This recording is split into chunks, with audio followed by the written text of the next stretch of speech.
नमस्कार. आत्मनिर्भर सिरीजमध्ये आपलं सर्वांचं स्वागत आहे. जी आपली MPSCची मुख्य परीक्षा आहे त्यामध्ये आन्सर रायटिंग ही महत्त्वाची स्किल आपल्याला डेव्हलप करायची आहे. त्यासाठी GS4चं आपण आज एक आन्सर घेऊन येणार आहोत. आन्सर हे आपला पहिला आन्सर असणार आहे आणि जर आपण क्वेश्चन पाहिला तर हा क्वेश्चन खूप इंटरेस्टिंग आहे. यामध्ये प्रॉबिटी या सेक्शनवरती हा प्रश्न आहे. नक्कीच प्रॉबिटी म्हणजे सचोटी म्हणजे काय हे आपल्याला सुरुवातीला माहीत असायला हवं. तर प्रश्न पाहूयात.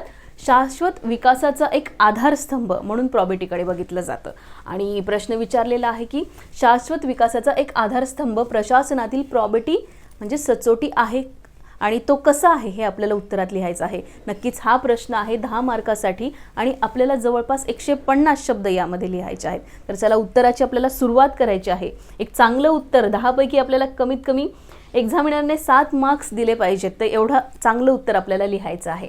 यामध्ये आपण महत्त्वाचे कीवर्ड अंडरलाईन करूयात की आपल्याला फोकस कशावरती करायचा आहे. पहिला आपल्याला शाश्वत विकासाबद्दल विचारलेला आहे आणि हा शाश्वत विकास आधारस्तंभ आहे कशातला? प्रशासनातील प्रॉबिटी म्हणजे सचोटीचा. ओके, प्रश्न लक्षात आला. तर आता प्रश्नाच्या आपण मेन उत्तराकडे जाऊयात. ज्यावेळेस असे 10 मार्कचे प्रश्न येतात तेव्हा प्रस्तावना शॉर्ट बट स्वीट म्हणजे छोटीशी प्रस्तावना असेल तरी चालू शकतं आणि प्रस्तावना जर तुमच्याकडे वेळ नसेल, हा प्रश्न शेवटी असेल म्हणजे सुरुवातीच्या काही 7-8वा प्रश्न असेल तुमच्या एथिक्स पेपरमधला, तर प्रस्तावना तुम्ही स्किप करू शकता. डिरेक्टली मेन बॉडीकडे तुम्ही उत्तर शिफ्ट करू शकता. तर प्रस्तावना कशी असायला हवी?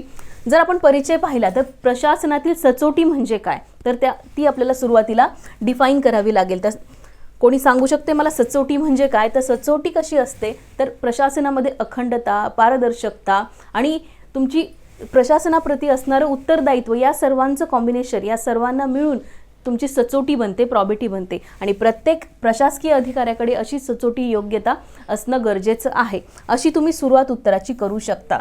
यानंतर सर्वात महत्त्वाचं, एखाद्या प्रशासकीय अधिकाऱ्याचं काम काय असतं तर जी काही संसाधने आहेत ही सर्व संसाधने चा कार्यक्षमतेने वापर त्याला तिथे करावा लागतो आणि जो प्रशासकीय अधिकारी सचोटीने वागेल तो नक्कीच काय करू शकतो तर लोकांप्रती जो विश्वास आहे तो नक्कीच दृढ करू शकतो. या पद्धतीने तुम्ही एक चांगलं इंट्रोडक्शन लिहू शकता आणि हे कशाचं आहे तर हे शाश्वत विकासाचा पाया आहे. तर सुरुवातीला शाश्वत विकास म्हणजे काय तर येणाऱ्या फ्युचर जनरेशनसाठी जे काही संसाधने आहेत ती आपल्याला जतन करून ठेवायची आहे आणि सध्या आपल्याला त्याचा योग्य वापर करायचा आहे.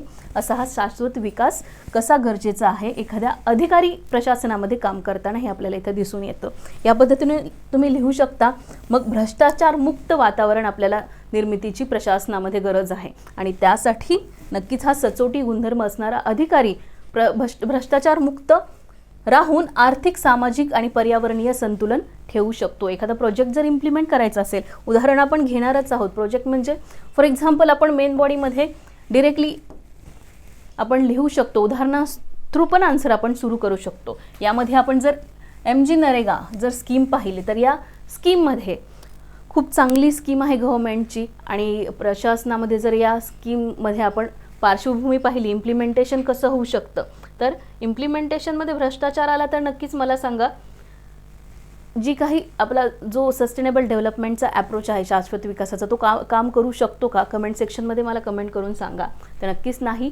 जर आपण याची पार्श्वभूमी पाहिली या स्कीमची तर भारतामध्ये रोजगार प्रोव्हाइड करणारी, ग्रामीण भागामध्ये रोजगार देणारी ही एकमेव खूप महत्त्वपूर्ण अशी स्कीम आहे आणि यामध्ये आव्हाने काय होती? सुरुवातीला भ्रष्टाचार खूप होता या स्कीममध्ये आणि या भ्रष्टाचारामुळे कुठेतरी शाश्वत विकासाला तडा जात होता. म्हणून या समस्यांचा सामना करावा लागण्यासाठी किंवा या समस्या कमी करण्यासाठी जी आपली सचोटी आहे ती खूप महत्त्वपूर्ण अशी ठरते. लक्षात आलं सर्वांच्या? या पद्धतीने आपण आपल्या मुख्य बॉडीमध्ये एखादं उदाहरण लिहू शकतो. यानंतर जर आपण एक केस स्टडी टाकली आणि त्यानंतर प्रॉबिटीबद्दल आपण कशा पद्धतीने एखादी प्रॉबिटी किंवा सचोटी गुणधर्म असणारा अधिकारी व्यवस्थित काम करू शकतो हे आपण इथं पाहू शकतो. म्हणजे आपण DBT सारख्या ज्या काही टेक्नॉलॉजी आहे ही टेक्नॉलॉजी आपण इथे इम्प्लिमेंट करू शकतो. डायरेक्ट बेनिफिट ट्रान्सफरने काय होतं, जी काही गळती आहे आपल्या फंडची तर ती कमी होऊ शकते, बरोबर. तर अशा पद्धतीने आपण आपलं उदाहरण देऊन उत्तर लिहू शकतो. आता यानंतर आपण कन्क्लुजनकडे येऊयात की कन्क्लुजन लिहिताना आपण काय करू शकतो. या उत्तरामध्ये तुम्ही तुमच्या पद्धतीने पण उत्तर मांडू शकता. नरेगाच लिहायची गरज नाही आहे, तुम्ही तुमच्या पद्धतीने दुसरे उदाहरण लिहू शकता. ओके, एखादी दुसरी गव्हर्नमेंटची स्कीम पण तुम्ही इथे ॲड करून सचोटी शाश्वत विकासासाठी कशी महत्त्वपूर्ण आहे हे लिंक करू शकता. ओके. यानंतर निष्कर्ष, इथे खूप चांगला निष्कर्ष मी दिलेला आहे. तुम्ही तुमच्या पद्धतीने पण निष्कर्ष लिहू शकता. तुम्ही इथे निष्कर्ष वाचून घेऊ शकता किंवा ज्यांना हवं आहे त्यांनी स्लाईडचा स्क्रीनशॉट पण काढून घेऊ शकता.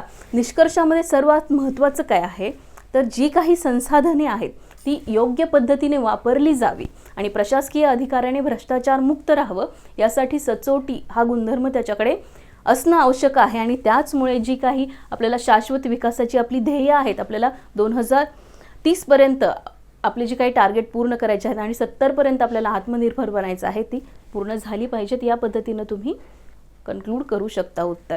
तुमचे काही डाऊट वगैरे असेल तर तुम्ही कमेंट सेक्शनमध्ये कमेंट करू शकता. आणि जी आपली आत्मनिर्भर आन्सर रायटिंगची सिरीज आहे ही कंटिन्यू पाहत राहा. थँक्यू.